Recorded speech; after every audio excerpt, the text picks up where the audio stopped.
여러분, 요즘 세상이 정말 말도 안 되게 돌아가고 있다고 생각하지 않으세요? 실명을 영원히 치료할 수 있는 획기적인 의학 발견부터 물리학의 법칙을 거스르는 듯한 신비로운 지질학적 구조물까지 우리 세상은 인류 역사상 가장 놀라운 사건들을 경험하고 있습니다. 오늘은 전 세계에서 일어나고 있는 기이한 20가지를 살펴보려고 합니다. 채널 고정해주세요. 13번째 이야기는 역사상 가장 큰 눈송이에 관한 것인데 정말 상상도 못할 크기니까요. 저만 믿으세요. 1. 환풍구에 낀 여성. 2019년 2월 휴스턴 당국은 아주 특이한 상황에 대처해야 했습니다. 30살의 한 여성이 주택 옥상 환풍구 후드에 낀 채 발견된 것이죠. 그녀의 조카 며느리인 사브리나 와스는 그녀를 딕시라고 밝혔고 가족의 집에서 쫓겨났었다고 말했습니다. 멀리 떠나는 대신 딕시는 지붕 환풍구를 통해 집으로 다시 들어가려고 했던 겁니다. 이웃들이 그녀의 도움을 청하는 소리를 들었습니다. 한 이웃이 그 굴뚝에서 뭐 하는 거예요? 라고 묻자 그녀는 설명 없이 물 한 병만 달라고 했습니다. 휴스턴의 중장비 구조대가 새벽 4시 30분쯤 파커 로드와 알드네스트 필드 로드 근처의 그 집으로 출동했습니다. 그들은 그녀가 사람이 들어가기에는 너무 작은 벤토어후드 환풍구 안에 단단히 끼어 있는 것을 발견했습니다. 구조된 후 그녀는 발과 다리에 부상을 입어 병원으로 이송되었습니다. 경찰은 이 사건을 잠재적인 주택 침입으로 보고 기소를 검토 중이었습니다. 이 공원에서 다이아몬드 캐기. 진짜 다이아몬드를 합법적으로 캘 수 있는 곳에 대해 이야기해 드릴게요. 바로 아칸소주 머프리즈버러에 있는 다이아몬드 분화구 주립공원입니다. 1972년에 설립된 이 911에이커 규모의 주립공원은 고대 화산관 위에 자리 잡고 있으며 37.5에이커의 경작된 다이아몬드 탐사 필드를 특징으로 합니다.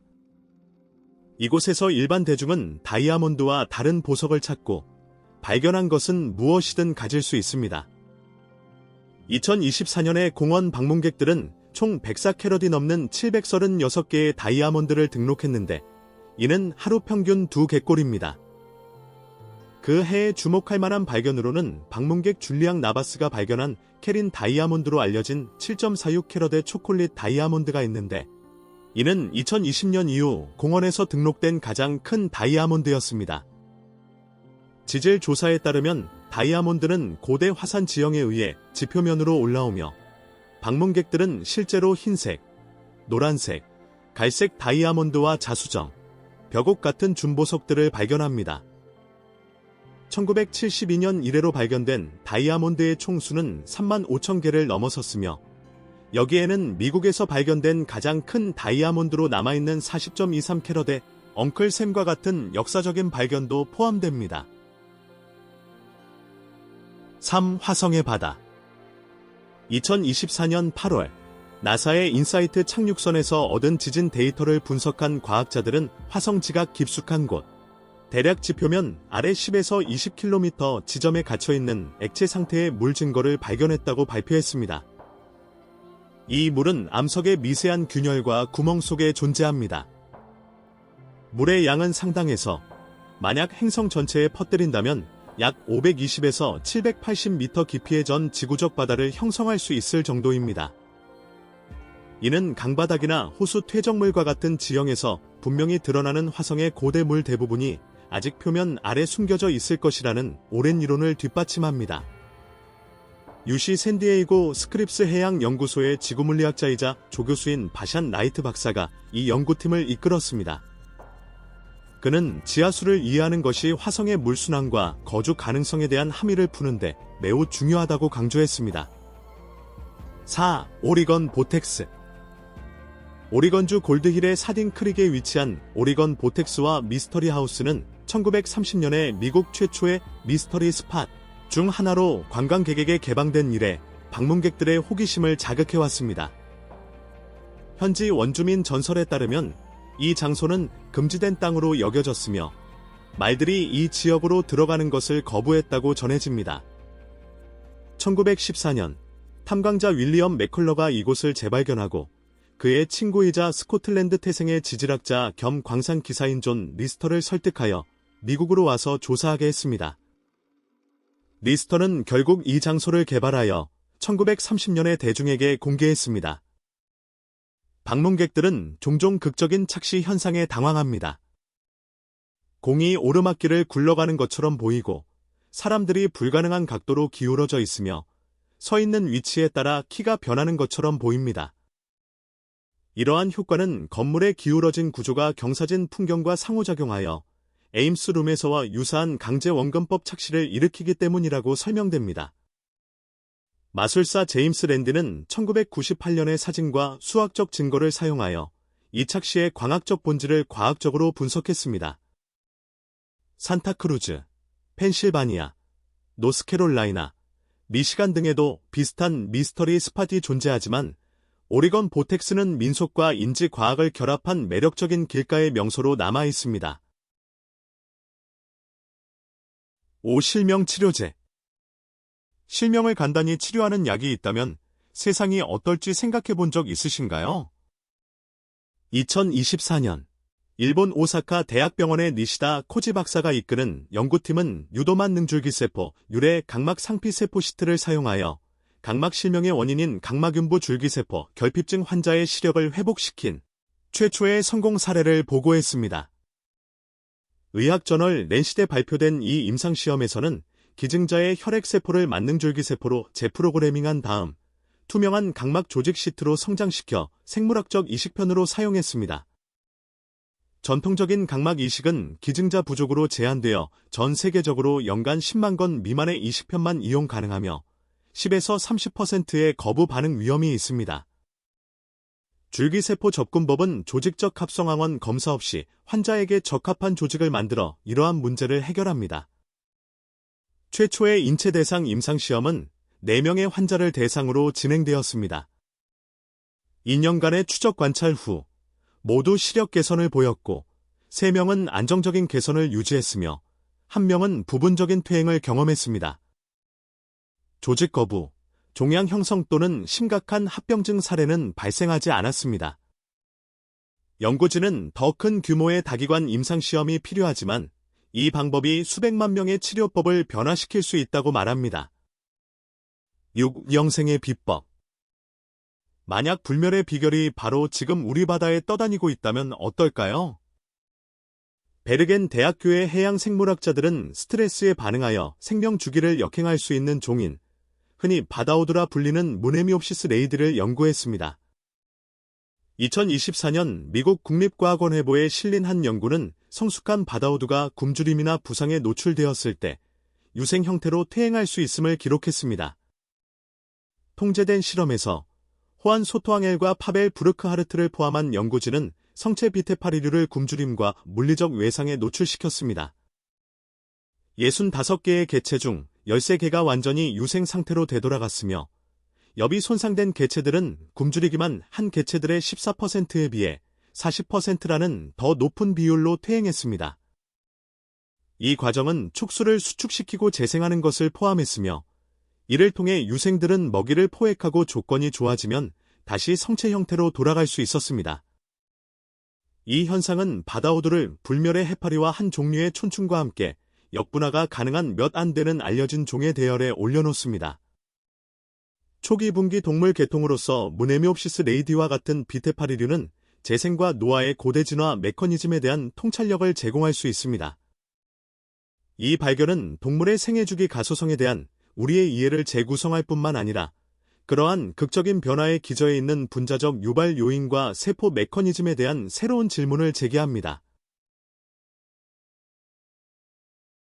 7. 로봇과의 결혼. 중국의 인구 통제 정책 유사는 뚜렷한 인구 불균형을 낳았습니다. 전문가들은 여성이 약 3천만 명 부족하여 광범위한 비자발적 독신과 사회적 압박을 초래하고 있다고 추정합니다. 이러한 부족 현상은 혼인율 감소에 기여하여 2023년에는 혼인 신고 건수가 20% 이상 감소했으며 사회적 제약도 심화되었습니다. 이러한 맥락에서 중국의 인공 동반자 시장은 빠르게 확장되고 있습니다. 감정적으로 상호작용하는 로봇을 포함하는 인공지능 동반자 시장은 2024년에 약 2조 9천억 원의 수익을 창출했으며 연평균 35.4%의 성장률로 2030년까지 약 17조 6천억 원 이상으로 성장할 것으로 예상됩니다. 한 가지 유명한 사례는 31살의 인공지능 엔지니어 정자자 씨의 경우입니다. 그는 자신이 직접 제작한 로봇 동반자 인인과 전통 관습에 따라 가족과 친구들이 참석한 가운데 결혼식을 올렸습니다. 이 안드로이드는 얼굴을 인식하고 대화하며 명령에 응답할 수 있습니다. 정자자 씨는 인잉을 개발하는 데 약 7천만 원 이상과 2년을 투자했으며 머신러닝을 통해 진화하는 성격 특성을 통합했습니다. 베이징 사범대학교의 리웨이 박사와 같은 심리학자들은 이러한 로봇 파트너십이 사회적 변화와 외로움 속에서 정서적 필요를 해결하는 데 도움이 된다고 말합니다. 법적으로 인간과 로봇의 결혼은 금지되어 있지 않지만 공식적인 인정은 받지 못합니다. 그러나 전문가들은 기술이 더욱 정교해짐에 따라 5년 이내에 관련 법규가 필요할 것으로 예상합니다. 영상이 재미있으셨나요? 계속하기 전에 알림 설정도 잊지 마시고 친구들에게 공유해 주시고 아직 안 하셨다면 구독 버튼도 꼭 눌러주세요. 정말 큰 힘이 됩니다. 그리고 앞으로도 더 멋진 콘텐츠로 보답할 것을 약속드릴게요. 파일 스톤헨지의 기원 2024년 유니버시티 칼리지 런던과 파트너 기관들은 스톤헨지의 중심에 있는 재단석의 기원을 밝히는 획기적인 연구를 네이처에 발표했습니다. 이전에는 웨일스산으로 여겨졌던 이 6톤 무게의 길이가 5m인 석판은 지구화학적 및 동위원소 분석 결과 그 독특한 광물, 지문이 스톤헨지에서 700km나 떨어진 스코틀랜드 북동부의 오카디안 분지 퇴적암과 일치하는 것으로 드러났습니다. 이는 이전에 생각했던 것보다 훨씬 더 먼 거리입니다. 이 발견은 스톤헨지 건설에 대한 오랜 가정을 뒤집고 신석기 시대 영국인들이 예상치 못한 해상, 운송 능력이나 협력적 운송 능력을 보유했음을 시사합니다.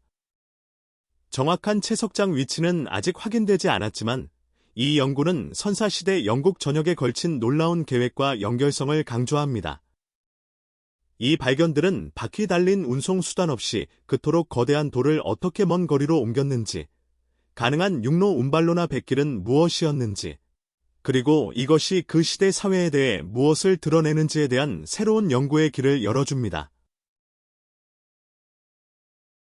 9. 암에 맞서는 인공지능 2024년 영국의 국민보건서비스는 유방암 검진을 위해 설계된 인공지능 시스템인 미아, 즉 인공지능 유방암 검진 시스템의 대규모 임상시험을 완료했습니다.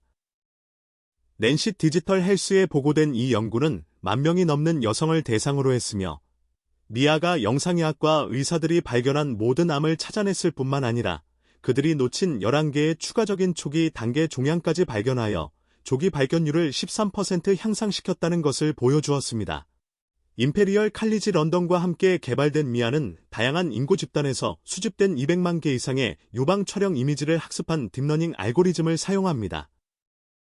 이 시스템은 인간의 시각적 한계를 훨씬 밑도는 2mm 크기의 의심스러운 패턴까지 식별할 수 있습니다.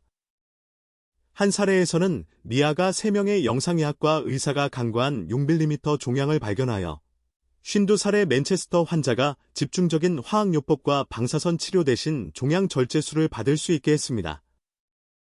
세계보건기구는 조기 발견이 유방암 생존율을 1기에서 72%에서 99%로 높인다고 언급합니다. 매년 230만 건이 새로운 사례가 발생하는 상황에서 인공지능 보조 검진은 연간 최대 30만 명의 사망을 예방할 수 있습니다. 임상시험 이후 유럽연합은 인공지능 암 탐지에 약 2,450억 원을 할당했으며 미국 식품의약국은 2024년 12월에 유사한 시스템을 신속 심사했습니다. 경제학자들은 전 세계적인 도입이 치료 비용을 40% 절감하면서 결과는 크게 개선할 수 있을 것으로 추정합니다. 10. 산타크루즈의 미스터리 스팟 캘리포니아주 산타크루즈 근처의 미스터리 스팟은 1940년부터 중력을 거스르는 것처럼 보이는 착시 현상으로 방문객들의 호기심을 자극해왔습니다. 산타크루즈 산맥에 위치한 이 직경 150피트의 지역은 그 과학적 원리를 이해하는 사람들에게조차 방향 감각을 잃게 만드는 효과를 냅니다.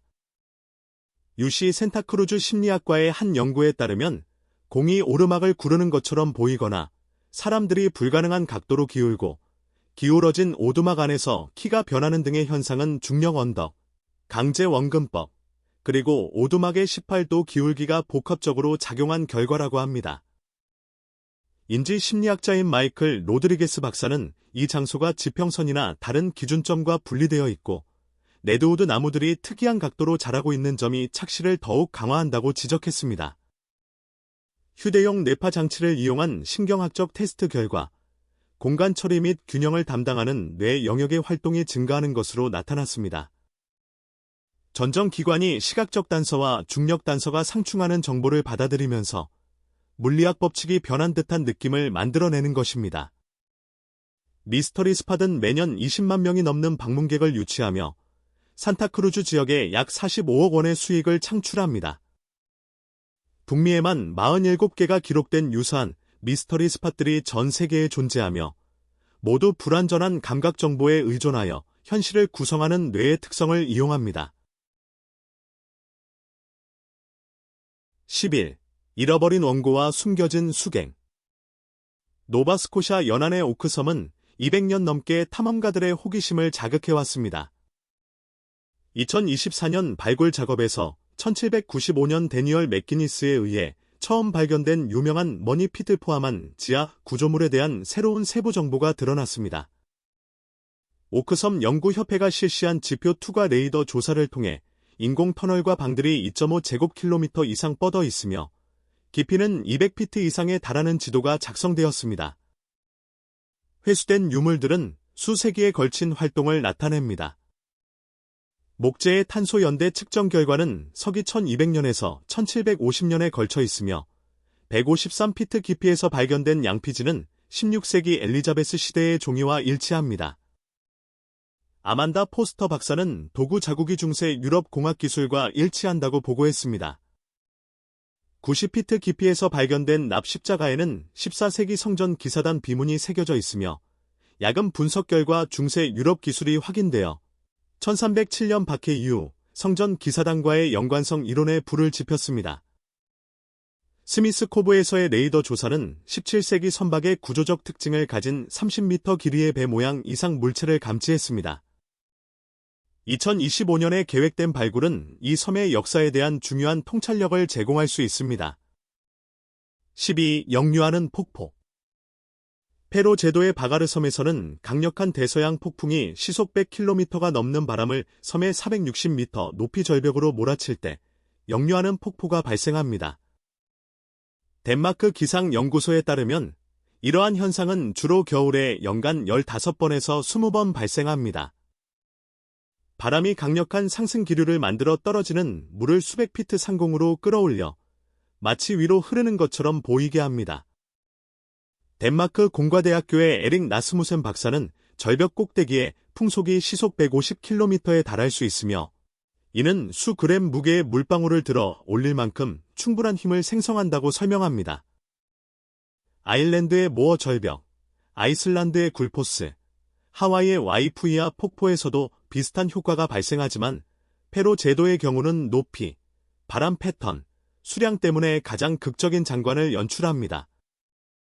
유럽 중기예보센터는 지난 10년간 역류 폭포를 일으킬 수 있는 폭풍이 23% 증가했다고 보고했는데 이는 기후변화와 관련이 있을 가능성이 높습니다. 이 장관은 매년 수천 명의 관광객을 끌어모으며 지역 경제에 약 46억 원을 더합니다. 증가하는 방문객 수를 수용하기 위해 전망대와 안전수칙이 마련되었습니다. 바가르섬 절벽 근처에 서서 폭풍우에 의해 폭포수가 위로 솟구치는 것을 본다면 어떤 기분일 것 같으세요? 아래 댓글로 알려주세요. 13. 가장 큰 눈송이. 눈에 대한 여러분의 상식이 완전히 바뀔 준비를 하세요. 1887년 1월 28일 몬테나주 포트쿠에서 목장주 맷 콜먼은 역사상 가장 큰 눈송이를 기록했습니다. 너비 38cm, 두께 16cm로 여러 증인에 의해 확인되었고 나중에 기네스 세계 기록에 의해 인정되었습니다. 국립기상청은 이러한 거대한 눈송이는 관행각된 물방울, 최소한의 바람, 그리고 하강 중에 유지되는 영하 10도에서 영하 15도 사이의 온도라는 드문 대기 조건에서만 형성된다고 언급합니다. 캘리포니아 공과대학교의 케네스 리브레이트 박사에 따르면 이 거대한 눈송이는 여러 눈 결정이 고요하고 습한 공기 중에서 서로 달라붙는 긍집의 결과물입니다. 보통은 바람이나 온도 변화로 인해 부서지지만 드물게 안정적인 조건에서는 덩어리가 온전하게 유지되어 극단적인 크기로 자랍니다. 몬태나의 기록과 일치하는 현대 기록은 없지만 2013년 시베리아에서는 직경 20cm에 달하는 눈송이가 관측되기도 했습니다. 기상학자들은 필요한 조건을 골디락스 존이라고 부릅니다. 녹지 않을 만큼 춥고 달라붙을 만큼 따뜻하며 습도는 정확히 균형을 이루고 바람은 시속 5km 미만이어야 합니다. 기후변화가 이러한 현상을 줄이고 있을 수 있습니다. 국립대 기연구센터는 지난 30년간 최적의 눈송이 형성 조건이 15% 감소했다고 보고했습니다.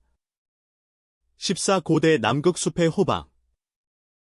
2024년 과학자들은 남극에서 처음으로 호박을 발견하여 이 대륙이 한때 광대한 열대 숲을 품고 있었다는 직접적인 증거를 제시했습니다.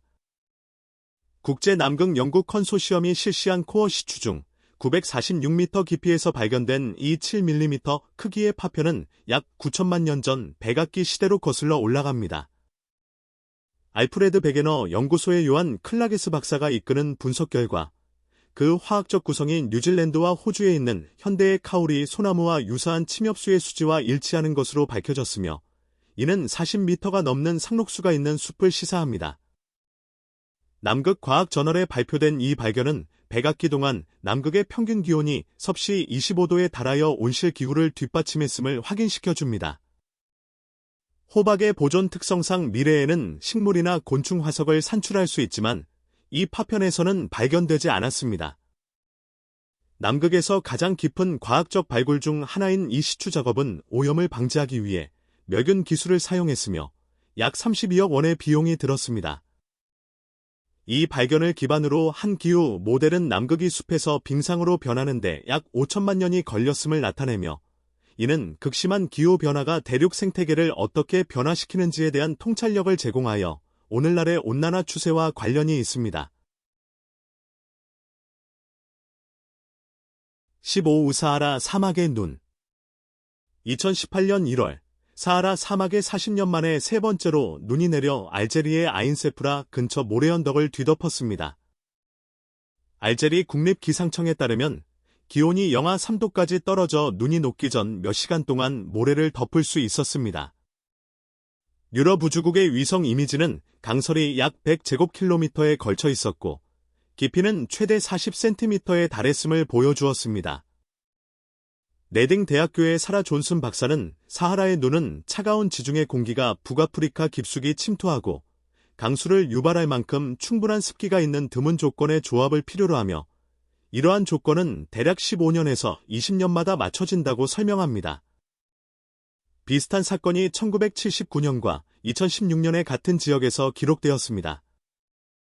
많은 주민들이 처음으로 눈을 보았고 그 광경을 초현실적이라고 묘사했습니다. 주황색 모래언덕과 대조되는 하얀 눈의 인상적인 모습은 전 세계 사진작가들을 끌어모았고 이후 그 지역 관광객이 300% 증가하는 계기가 되었습니다. 지중해 기후변화 이니셔티브는 지난 10년간 북아프리카 기상 시스템의 변동성이 증가하고 있으며 기온 변화폭이 더 커졌다고 보고합니다. 기상학자들은 이러한 드문 사막 강설을 일으키는 대기 패턴을 더 잘 이해하기 위해 첨단 위성으로 이 지역을 감시하고 있습니다. 만약 잠에서 깼을 때 지구상에서 가장 더운 사막 중 한 곳의 모래언덕을 40cm의 눈이 덮고 있는 것을 발견한다면 어떤 반응을 보이시겠어요? 아래 댓글로 알려주세요. 16. 인도의 마그네틱 힐.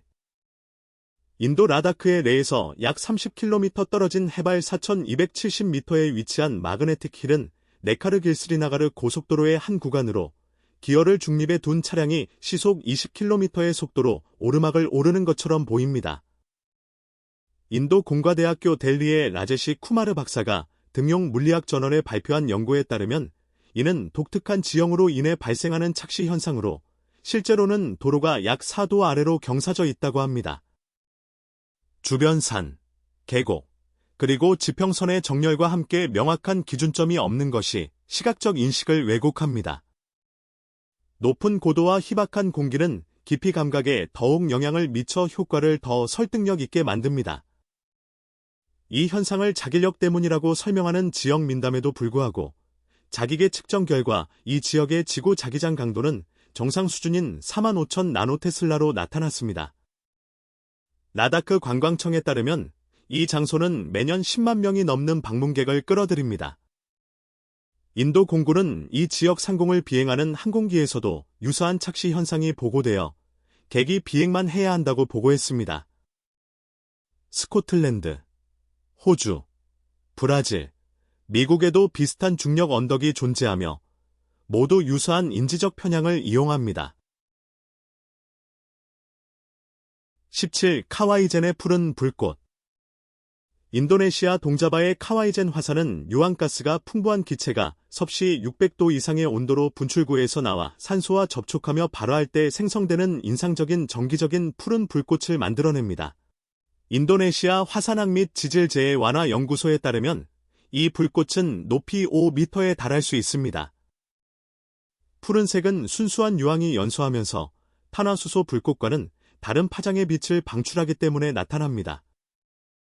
사진작가이자 화산학자인 올리비에 그루네발트 박사는 이 빛이 밤에 가장 잘 보인다고 언급합니다. 카와이젠은 매일 약 34톤의 이산화황을 방출하며 어둠 속에서만 보이는 지속적인 불꽃쇼를 유지합니다. 이를 보기 위해서는 방독면을 쓰고 야간 하이킹을 해야 하며 인도네시아 정부는 하룻밤에 200명의 방문객으로 입장을 제한하고 모두 가이드와 동행해야 합니다. 이 장소는 매년 5만 명 이상의 해외 방문객을 유치하며 약 119억 원의 관광 수입을 창출합니다. 현지 유황 광부들은 인도네시아 화학산업에 공급하기 위해 독성 공기 속에서 최대 90kg의 짐을 나르는 극한의 환경을 견디지만 안전을 위해 기계화가 증가하고 있습니다. 이 현상의 희귀한 아름다움과 과학적 가치는 여러 다큐멘터리와 연구에서 다루어졌으며 카와이젠을 세계에서 가장 유명한 화산 명소 중 하나로 확고히 했습니다.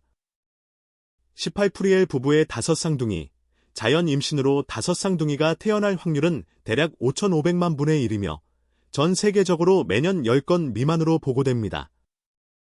5년 넘게 불임을 겪었던 스코틀랜드의 그레이엄과 스테파니 프리엘 부부는 2024년 3월 에든버러 왕립병원에서 5쌍둥이를 맞이했는데 이는 영국에서 25년 만에 세 번째 자연 임신 사례였습니다. 수석 산부인과 의사인 사라 미첼 박사의 관리하에 임신 20주부터 매주 초음파 검사와 주 2회 평가로 면밀히 관찰되었습니다. 5쌍둥이는 보통 29주에 태어나지만 스테파니는 32주에 출산했습니다. 딸 셋과 아들 둘은 각각 1.2에서 1.8kg으로 태어나 집중 치료가 필요했지만 큰 합병증은 없었습니다. 5쌍둥이를 키우는 데는 18년간 약 41억 원이 들 것으로 예상됩니다. 가족은 우선 주택 배정과 강화된 아동수당을 포함한 스코틀랜드 정부의 지원을 받았으며 지역 사회 모금을 통해 필수품 구입을 위해 약 2억 7천만 원 이상이 모였습니다. 에든버러 대학교의 아동발달연구소는 단태아 및 쌍둥이와 결과를 비교하기 위해 10년간 5쌍둥이의 성장과 건강을 추적하고 있습니다. 친척들과 자원봉사자들이 24시간 교대 돌봄 체계를 구축하여 극단적인 다태아 가정을 지원하는 모델이 되고 있습니다. 19세계계 서핑 챔피언십. 캘리포니아주 퍼시피카에서 열리는 세계계 서핑 챔피언십은 매년 15개국 이상에서 온 70마리가 넘는 개들을 끌어모으며 크기, 경험, 스타일에 따라 부문이 나뉩니다. 국제 서핑견 협회 규정에 따라 조직되며 참가율은 5년간 340% 성장했고 4개 대륙에서 예선전이 열립니다. 모든 개는 해안 경비대 승인 구명조끼를 착용하고 4피트 미만의 파도를 타며 인명구조원과 수의사의 지원을 받습니다. 수의 행동학자인 제니퍼 월시 박사에 따르면 훈련은 육지에서 시작하여 잔잔한 물을 거쳐 파도를 타기까지 6개월에서 12개월이 걸립니다. 심사는 나이 든 길이, 자신감, 기술, 그리고 흥겨움 지수를 기준으로 하며 묘기, 특이한 자세 또는 뛰어난 균형 감각에 대해서는 보너스 점수가 주어집니다. 챔피언은 상금과 광고 계약을 얻을 수 있는데 골든 리트리버인 리코셰는 우승과 후원으로 약 7억 원 이상을 벌었습니다. 이 행사는 지역 관광 수입으로 약 39억 원을 창출하고 매년 2만 5천 명의 관중을 끌어들입니다. 안전 조치로는 사전 건강 검진, 수온 모니터링, 휴식 시간, 사고 추적 등이 포함됩니다. 심각한 부상은 경기 세션의 0.3% 미만에서 발생합니다. 20피해 폭포. 피해 폭포는 남극의 새하얀 풍경 속에 나타나는 인상적인 붉은 폭포로 피처럼 붉게 보이지만 피는 아닙니다. 맥머도 드라이밸리의 테일러 빙하 끝에 위치한 이 폭포는 철분이 풍부한 고염수를 보니 호수의 얼음 표면 위로 쏟아냅니다. 1911년 테라 노바 탐험 중 토마스 그리피스 테일러에 의해 처음 기록되었을 때 초기 이론들은 조류가 붉은색의 원인이라고 생각했습니다. 그러나 2003년 연구에서 빙하 아래 소금물에 있던 이가 철 이온이 표면에 도달하여 산소와 반응할 때 산화된 철 때문에 붉은색이 나타난다는 것이 확인되었습니다. 이 소금물은 약 400m의 빙하 아래에 고립된 고대 빙저호에서 유래합니다. 염분과 압력 때문에 일반적인 물이라면 얼어붙을 온도 조건에서도 액체 상태를 유지합니다. 물이 밖으로 나올 때 이가 철 이온이 산화되어 녹과 같은 산화철을 침전시켜 얼음을 붉게 물들입니다. 그렇게 추운 조건에서 물이 계속 흐른다는 점은 테일러 빙하를 지속적인 액체 유출이 있는 가장 차가운 빙하로 기록되게 했습니다. 레이더 조사는 심지어 피해 폭포에 물을 공급하는 지하 소금물 시스템의 지도를 작성했으며 이곳에서는 미생물 군집이 완전한 어둠과 고립 속에서 번성하고 있습니다. 환풍구에 갇힌 여성부터 프로 선수처럼 파도를 타는 개들까지 남극 얼음 아래 묻힌 고대숲부터 인도네시아 화산에서 푸르게 타오르는 불꽃까지 우리 세상은 우리가 현실에 대해 안다고 생각했던 모든 것에 도전하는 현상들로 계속해서 우리를 놀라게 합니다. 이것들은 단지 무작위적인 이상한 뉴스 기사가 아니라 우리 행성의 놀라운 다양성과 신비를 드러내는 기록된 사건들입니다. 오늘 이 놀라운 이야기들 중 들어보신 것이 있나요? 어떤 이야기가 가장 놀라웠나요? 저는 특히 로봇 결혼 상황에 대한 여러분의 생각이 궁금합니다. 이것이 인간관계의 미래를 나타낸다고 생각하시나요? 아니면 단지 사회적 도전에 대한 일시적인 대응일 뿐일까요? 아래 댓글로 알려주세요. 오늘 영상이 재미있으셨다면 좋아요를 눌러주시고 채널 구독도 잊지 마세요. 여러분의 응원은 저희에게 정말 큰 의미가 있습니다. 시청해주셔서 정말 감사합니다. 그럼 다음 영상에서 뵙겠습니다.